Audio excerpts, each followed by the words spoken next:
Thank you for staying with us. The news begins with the Rivers State House of Assembly issuing an arrest order for the chairman of the Rivers State Independent Electoral Commission, Justice Adolphus Enebeli, retired due to his non-compliance with the summons to appear before the legislators. VOP News understands that this arrest was an order given today during a plenary session following the expiration of a 72-hour deadline that had been set for Enebeli.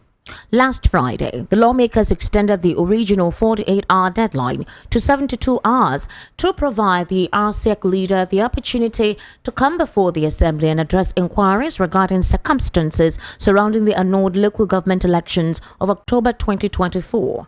Enebeli was anticipated to attend along with other INEC commissioners, but ultimately did not show up. In response, the INEC chairman and his commissioners have filed a lawsuit at the State High Court contesting the decisions made by the legislators. Earlier, a member of the Rivers State Independent Electoral Commission, Ibierembo Evelyn Thompson, announced her resignation from the electoral body. Thompson's resignation marks a third term from the INEC following a 48-hour ultimatum issued by the Rivers State House of Assembly to the Commission's chairman, Justice Adolphus Enebeli, to appear before the legislative body last week. Now, the much-anticipated peace meeting convened by Rivers State Governor Simlai Fubara failed to hold today following the absence of the lawmakers invited for the discussions. Governor Fubara, in a letter signed by the Secretary to State Government, Dr. Tammy Danagugu, had invited Speaker of the State House of Assembly, Honorable Martin Zamawali, and 26 other lawmakers for a reconciliation meeting at the Government House in Port Harcourt. While the letter dated March 7, 2025, stated that the meeting was scheduled after the governor received the certified true copy of the Supreme Court judgment regarding the state political crisis. Key issues on the agenda included the presentation of the 2025 budget to the Assembly, payment of lawmakers' allowances, allocation of an official venue for Assembly sit-ins, and other pressing matters affecting governance. However, the meeting, which was set for 10 a.m. today, could not proceed as planned, as none of the lawmakers honored the invitation. VOP News gathered that the lawmakers had rejected the invitation, arguing that it was not properly communicated and was only circulated via social media platforms. A viral video in social media showed Honorable Lolo Isaiah Opuende, who represents Akuku Toru Constituency 2, dismissing the invitation. Some sources within the government, however, alleged that the administration itself was not ready for the meeting. Questions were raised over the governor scheduling a peace meeting at 10 a.m. while also planning a around the same time. And still on legal issues, in a very recent development, the leadership turmoil within the Lagos State House of Assembly took a significant turn today as the reinstated Speaker Mudashiru Obasa made a unilateral decision to change the legal representation of the Assembly in court. This action incited anger amongst the 35 lawmakers who had previously voted for his impeachment. At the Ikeja High Court, where the matter has been adjudicated, Justice Yetunde Pinheiro postponed the proceedings to March 17 due to new applications submitted by the involved parties. The lawsuit initiated by Obasa contests his removal from office on January 13, 2025, which was based on allegations of fraud, authoritarianism, abuse of power, and gross misconduct. Outside the courtroom today, Obasa's lead attorney, Afolabi Fasanu, spoke to the media, clarifying the recent filings were a reaction to assertions made in court the previous Friday. A central issue in the case is whether Obasa was present in the country at the time of the impeachment. Meanwhile, the decision to replace the Assembly's legal team without consulting the majority of lawmakers has further escalated tensions. A senior advocate of Nigeria, Femi Falana, who is representing the 35 lawmakers, strongly criticized the move, calling it illegal. And now to the Akpabio Natacha case. Senate President Godswill Akpabio has challenged the jurisdiction of the Federal High Court in Abuja to hear the lawsuit filed by the suspended lawmaker representing Kogi Central Senatorial District, Senator Natasha Akpoti-Uduaghan. Akpabio, through his legal team led by Kainde Ogunwumiju, who is a senior advocate of Nigeria, argued that the court lacks the power to interfere in the internal affairs of the Senate. At the resumed hearing today, Ogunwumiju noted that Akpoti-Uduaghan is yet to properly serve court court processes, preventing him from filing an application to challenge the competence of the suit. Aside from Akpabio, who is the third defendant, other parties joined in the suit include the Clerk of the National Assembly, the Senate, and the Chairman of the Senate Committee on Ethics, Privileges and Public Petitions. However, counsel to Akpoti Udwagan, Michael Numa, insisted that all parties were duly served. He drew the court's attention to the affidavits of service already in its records. Upon reviewing the documents, Justice Obiora Egwatu confirmed that all the defendants had been served. Following this confirmation, Akpabio's legal team requested a short adjournment to allow all parties to harmonize legal processes. With the agreement of all lawyers, Justice Egwatu adjourned the matter to March 25, directing all parties to file and exchange necessary legal documents before the next hearing. Now, Justice Obiora Egwatu of the Federal High Court postponed the case, which was brought by Senator Natasha. Senator Natasha approached the Federal High Court an order preventing the Senate Committee on Ethics and Privileges from investigating her. The court granted the order last week. However, on Thursday, the Senate decided to suspend the senator for 6 months after reviewing the committee's report. During the proceedings, attorneys representing the first, second, and third defendants informed the court that they had not received the necessary documents. However, at this juncture, counsel to, or rather for the third defendant, the Senate President, requested the court to postpone the hearing so that all documents could actually be coordinated. Now, in a very recent development, the Petroleum Products Retail Outlet Owners Association has disclosed that petrol marketers lost billions due to the downward review of fuel prices by the Nigerian National Petroleum Company Limited and Dangote Refinery. Petron spokesperson Joseph Obele disclosed this today while commenting on the need for healthy competition and price stability within Nigeria's petroleum downstream sector.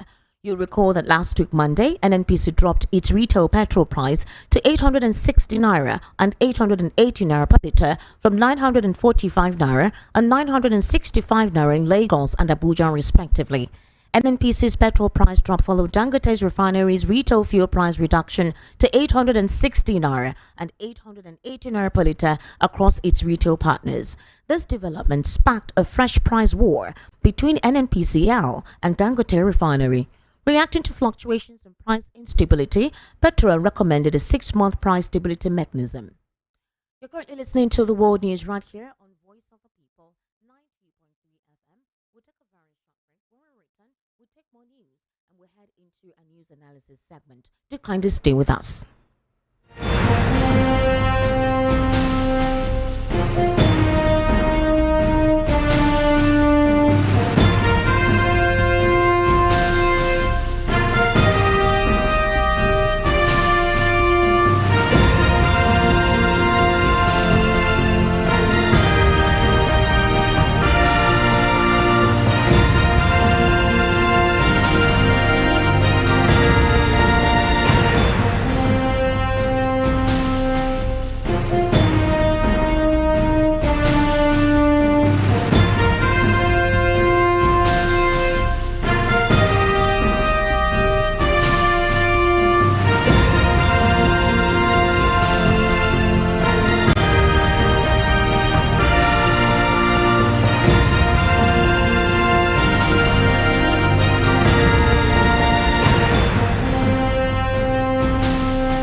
Thank you for staying with us. This is still the World News right here on Voice of the People, 90.3 FM. I currently have joining me via the telephone Barrister Fred Nzako. But before we go there, let's take this news report, which actually stipulates that the INEC chairman, in a very recent development, and the House of Representatives has passed through second reading a bill seeking to remove the responsibility of registering and regulating political parties from the Independent National Electoral Commission, INEC, and transfer it to an independent body. This bill was sponsored by House of Rep member Babajimi Benson and Marcus Onobun. The bill proposes the establishment of the Office of the Registrar of Political Parties, which would oversee the registration, regulation, and operation of political parties in Nigeria. Leading the debate, Representative Honorable noted that calls for greater transparency in Nigeria's electoral system have continued to dominate public discourse, particularly concerning the registration and regulation of political parties. He stated that many Nigerians believe election integrity is dependent on a free, fair, and impartial process for political party registration and election management. However, he said there have been persistent concerns, rightly or wrongly, about election irregularities linked to INEC. He argued that with Nigeria's growing population, INEC is overburdened with multiple responsibilities, including registering and regulating political parties, overseeing party mergers and coalitions, and conducting presidential, National Assembly, governorship, and state assembly elections. According to him, this task make it difficult for the electoral body to focus effectively on its core mandate. The bill also seeks to establish a dispute resolution mechanism to handle conflicts involving political parties, their members, independent candidates, and coalitions. Additionally, it prescribes penalties for violations and proposes amendments to the Electoral Act 2022 to remove political party registration from INEC's jurisdiction. Barrister Fred Nsako, good evening and thank you for joining me today on the World News at 6. How are you today, sir? Very well. Thank you. Good evening. Thank you so much. It's a new week, Monday, with a lot of issues across Nigeria's socio-economic landscape. Let's look at the situation with INEC. A lot of persons have complained about the transparent process of conducting elections, party registrations, resolving political party issues, and the overburden of a lot of responsibilities conferred on INEC as a body. Now, this supposed irregularities is not just within the 2023 general elections, even in 2019 general election and the election before. Now, these consistent complaints, or rather these persistent complaints, have made a lot of Nigerians not trust the electoral body in conducting a free and fair election. Now, because there's a lot of burden when it comes to registering political parties, when it comes to resolving crises between political parties, when it comes to conducting elections and organizing elections, this particular bill solicits a situation where an independent body will be responsible for registering political parties, for handling inter-party issues, while INEC's core mandate would be to organize election processes. That way there'll be fairness and transparency. Do you think this will work, despite the fact that the bill has passed a second reading? I do not think that it is necessary to create another body, another agency to handle issues of registration of political party or management of political parties. We are already crying that the bureaucracy is overbloated. We are looking at asking government to go back to pick up Russian reports and wipe off some agencies of government that are not contributing meaningfully to the development of the country, so that we will shrink the bureaucracy and minimize the expenditure that we experience our recurrent expenses year in, year out. Now, for anybody to begin to think of another agency to handle issue of party registration and all that, it's not acceptable, because INEC is not overburdened. INEC does not have so much burden. The burden that INEC has is the burden of morality, and not the burden of procedure or burden of a huge work. The burden they have is moral burden to conduct the election without being induced. Moral burden to conduct the election without being compromised. It doesn't mean that INEC has executive burden or procedural burden or burden of work. They don't. After the election, what else do they do? For example, our general elections come once in 4 years. There are sprinkles of standalone elections that they conduct. So what else do they do in the rest of the years that they cannot manage political parties? What they lack is the will, the proper patriotic will to do what is right, and not that the workload is too much. Their workload is not too much. So I do not subscribe to such a position. Even if it has got second reading, it shows that the people in National Assembly are not looking in the direction that we expect them to look in some cases. They should not allow such to be established. Now, some people are even saying that a new body will be established to handle electoral cases when we have all the various courts, both at the state and at the federal level. The only thing that they should be talking about, which I also talk about and which I advocate, is the process of determination of the election management umpires. Those who become the national commissioners or the resident election commissioners at the various states, or even the chairman of INEC. It is not expected that a president of a political party that is interested in an election will be the one to appoint these gentlemen in office. We have been shouting about this, that that is one, if we want our electoral process to be clean, that is the very first step to start. The second step to start is to ensure that all elections are conducted, all issues in court exhausted before anybody is sworn in. I can tell you, Esther, that if these two measures are implemented, we will have cleaned off our system by over 75%. And then we'll be gearing towards free, fair, credible, and worthwhile election. All these other things that they are talking about, they're just merely trying to distract the public and then still remain in the mud of electoral process that we have found ourselves. Barrister Fred Nzako, INEC chair has accused politicians of being diabolic. He had actually complained, that is Mahmoud Yakub, he had complained that the politicians are the ones that create chaos, specifically when elections are coming up and even after elections, causing confusion and thereby burdening more, giving more responsibility to INEC, which paints it in a bad light. Now, what that means is to say that the politicians are the ones who try to possibly influence results, influence electoral votes, and they are warning that politicians should stop so that there'll be transparency. He called it diabolic to stop, to ensure that there is transparency in the conduct of elections. One of the diabolic instances was where politicians come to the polling unit to bribe, to offer, whatever inducements to electorates, those who come to vote. And he called it diabolic and wicked of the politicians. But we have seen instances, because I'm asking this question based on when you said what INEC needs is how to be transparent in conducting elections and not the fact that they're overburdened with political party registration and resolving political party conflict. But he is also stipulating, or rather giving reference to the fact that most of the situation that occurs during elections may not be on the part of the institution.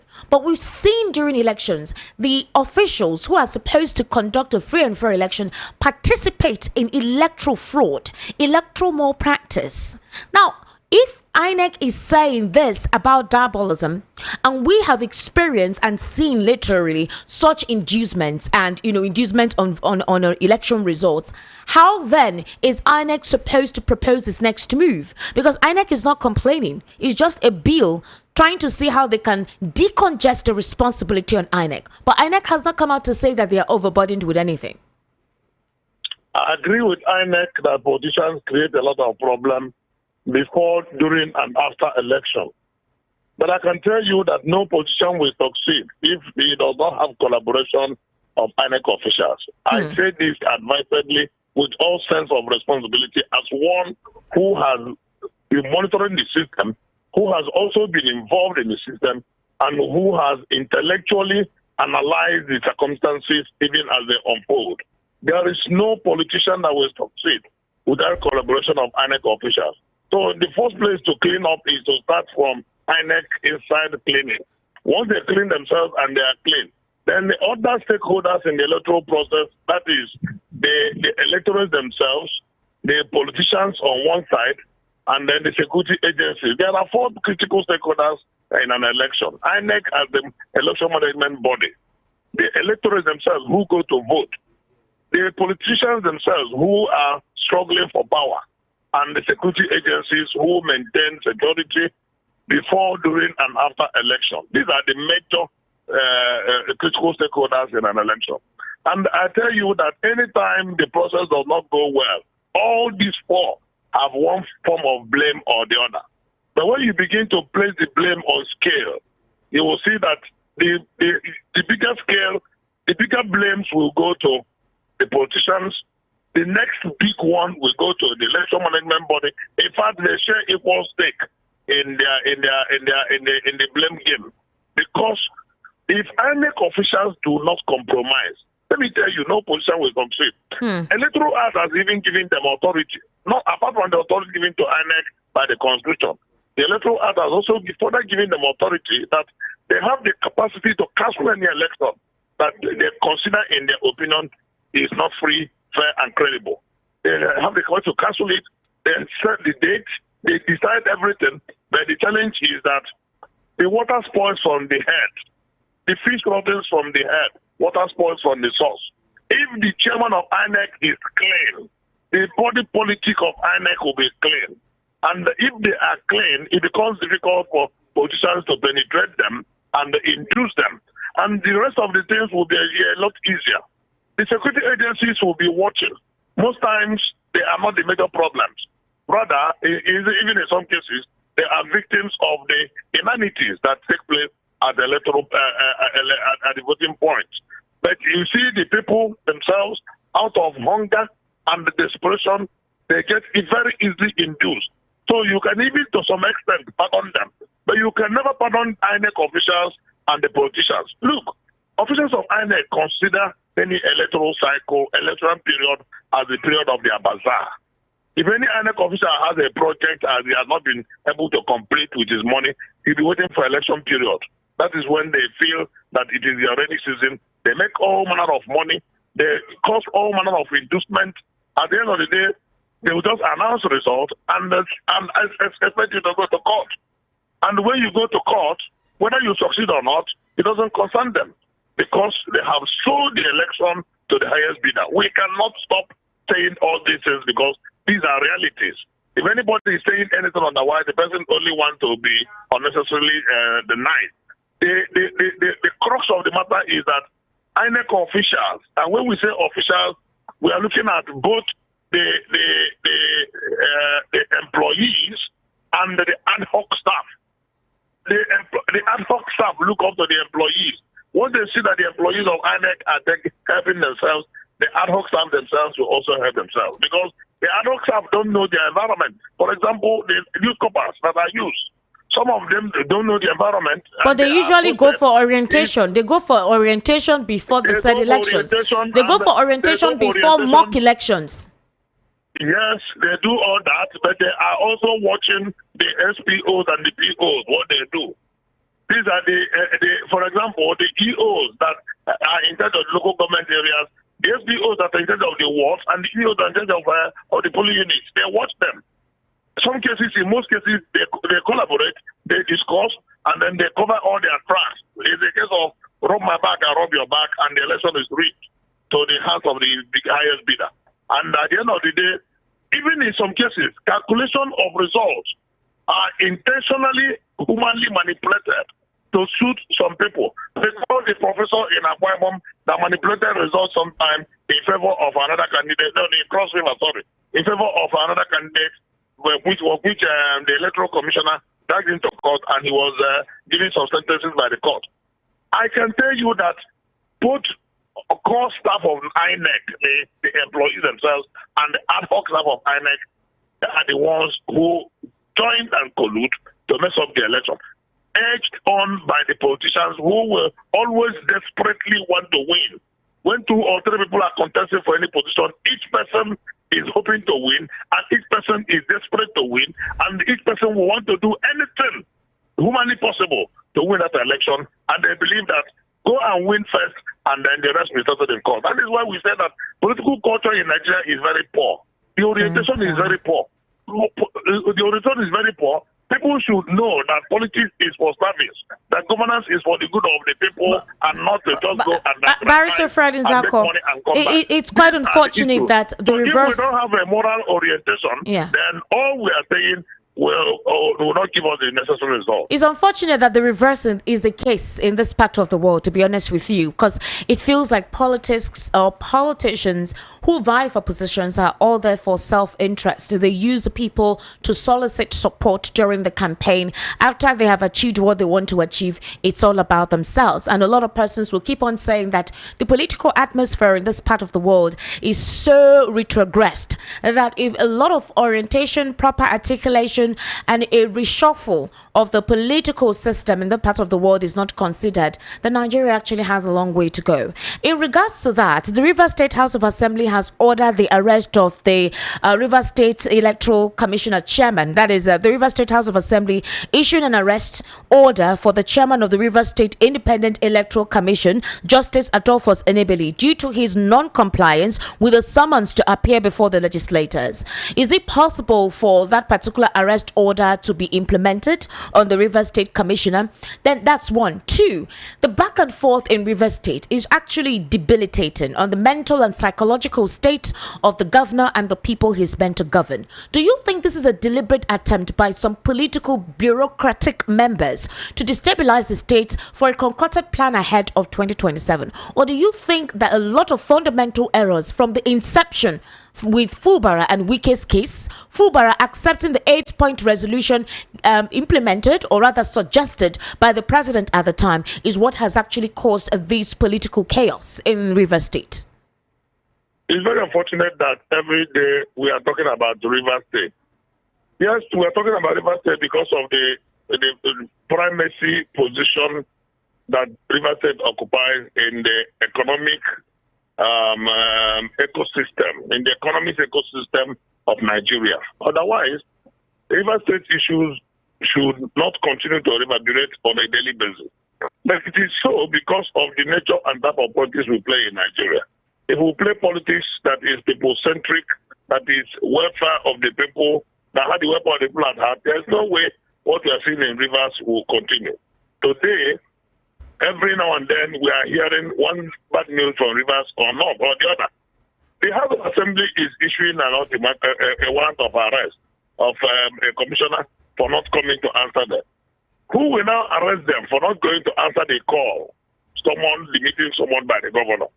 The governor called them to the meeting, and instead of them to attend the meeting, they were giving the governor a condition. That simply shows that they are not yet ready. The 27 members of or former members that are trying to force themselves into the house, that are not yet ready for truth. They are not yet ready for peace. They are not yet ready to serve. Don't you think that is selfish? That is very selfish of them for not accepting a truth so that the state can govern, so that things can move on. The whole issue in Rivers State is anchored on selfishness. If not selfishness, there wouldn't have been problem in Rivers at all. Both on the side of the big man in Abuja that is administering two states, one in Abuja and one in Rivers. And all his foot soldiers that he is using to destabilize the environment in Rivers. He said that he swore that he would never disturb. I remember, I recall, it was just this afternoon, somebody sent me a video clip where he was speaking against Odime Amechi. That Amechi has benefited so much from the rivers and is now disturbing rivers. And you now ask, what is the position of Nyesom Wike today? He has benefited so much from River State, and is he not disturbing the state?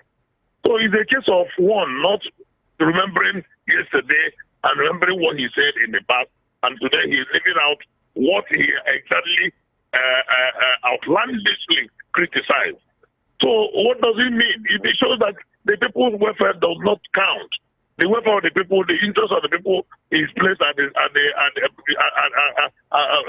second border, as a secondary issue, whereas their own private, critical, selfish aggrandizement is the only thing that. Otherwise, now, what is the offense of the commissioner that they're asking him to be arrested? That they asked him to show up and he refused to show up. So in response to that, they're ordering for him to be arrested. And because of that order, a member of the Rivers State Independent Electoral Commission, Ibierembo Evelyn Thompson, announced her resignation. That is the third person in RCEC who has resigned because of the political conflict in the state between the legislators, the electoral body, and the governor of the state. The problem now is the reason why many people are resigning is they are afraid for their lives, because the next edition of this theater of absurd in Rivers is for them to start spilling blood. That is the next stage they're gradually moving to, because the 27 people do not want peace. Their organ at the top does not want peace. They want to wish the governor rubbish him, chase him away from office, and don't forget that the governor was elected by the people. And the people who elected him would stand behind him, come rain, come shine. And when there is such collision between two trains, do you think the station will be the same? The station will not be the same. Obviously. So at the end of the day, River State will obviously not be the same. And it is very annoying and very painful that we know where they are gradually gravitating to. But Barrister Freddy Zako, do you think that with what is going on, want to bring it to an end? do you Until think it has moved into a very terrible development? That is when they will now begin to run around to solve the problem. Barrister, do you think this in the board before it gets too bad? Yes, exactly. Do you think this can cause anarchy in the state? Because the militants, the Niger Delta militants, have issued a warning. We saw a video that has circulated across all social media platforms. They issued a warning to the federal government, issued a warning to the supposed 27 lawmakers. If they are seeking the impeachment of Fubara, they will not allow it. That they are going to target pipeline installations. Already, they're asking non-indigents to vacate the state. Now, nobody wants to see Operation Wait Here repeat itself in that state.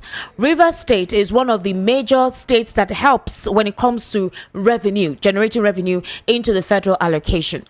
With what is currently going on, others are asking the president to intervene. But we saw the president's intervention the first time, which did not help, but rather degenerated issues in Rivers State. So, now that the governor is trying to create peace, ameliorate the situation in the state, but these 27 lawmakers are not making any effort to make it easy. What should be the next line of action? And when should the Inspector General of Police come into this case? If at all, he needs to come in, as security there is actually threatened. Professor Chinua Achebe, God bless his soul, wrote in his book that when one sad bird is dancing on the street, that you should know that the drama is by the bush side. The 27 lawmakers that are dancing naked on the street, their drama is beside the bush, beating the drum that they are dancing. They're only acting a script, pure and simple. And that script is aimed at satisfying the intention of one man who has claimed that his structure was being affected. And people of Rivers have asked several times, what is the structure that is being affected? Which structure is more important than the people of Rivers State? So which structure is being affected? That the governor will not drink water and keep cup? As a matter of fact, there's a limit of which you push somebody. If you push somebody to the wall, when the person has no other option than to fight back, the person will inevitably fight back. Why must they wait until they get to that level? The leaders and the elders in the state have all done their best, in some of them partisanly though, but at the end of the day, the interest of Rivers should be paramount. And I can tell you that, just like you said, that if the issue is not solved and it gets to the point of people resorting to self-help, the strategic assets of the Federation may be affected. We are struggling to increase our oil production from 1.3 million to 1.4 that it is now, to 1.8 that we envisage in 2025 budget. Is this how we're going to do that? When there is threat on the solution on a daily basis, and when there are threats on the lives and properties of the people, because if there is conflagration, it will spare nobody. They said in war, nobody is right. Nobody is it's only people who are left that you consider. You are not looking at who is right, but who is left. They are now trying to drum up war in Rivers State, something that has been genuinely managed and tamed. That is what they want to now go and regurgitate, so that the country will begin to boil again. Have we not had enough boiling? I can tell you that the issues in Rivers, when you begin to look at political correctness, you can never get it right. But when you look at the welfare of the people and this, for the sake of the state, that is when wisdom will overcome personal interest. And until we get to that level, it is the same story, which is very unfortunate. Very unfortunate. Barrister Fred Nzako, thank you so much for lending us your thoughts, giving us your perspective and your intellectual insights to these issues raised on the World News at 6 for a better comprehension. Thank you. I sincerely do appreciate it. Many thanks. All right. To wrap up here, again, are the top stories. You heard that Obasa changes legal counsel in Lagos Assembly crisis case. Akpabio challenges court jurisdiction in Natasha Akpoti-Uduaghan's suit. Court adjourns Senator Natasha's suit against Senate. Marketers lose billions to NNPC. Dangote's fuel price reduction. Petron pushes for 6-month stability plan. That's a wrap on the World News at 6. My name is Esther Wachuku. Good evening and thank you for listening.